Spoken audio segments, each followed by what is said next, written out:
Hi everyone, in this video I will show you how to remove coins from Metamask.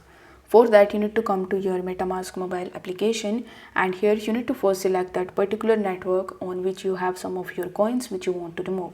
Let's say I have selected Ethereum main network, and as you can see that I have various other coins as well like Bonk, Pepe, USDC and USDT.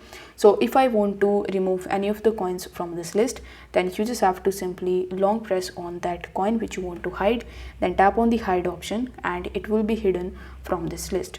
Now again you just have to tap on that coin and tap on hide and it will hide from this list. Now after removing your coin, if you want to get it back, then tap on the import tokens option in the bottom.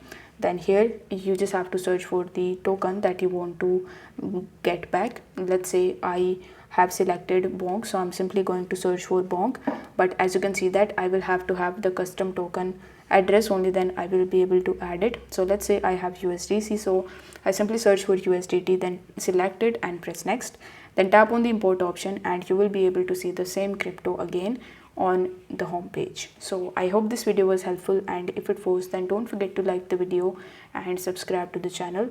Thank you so much for watching.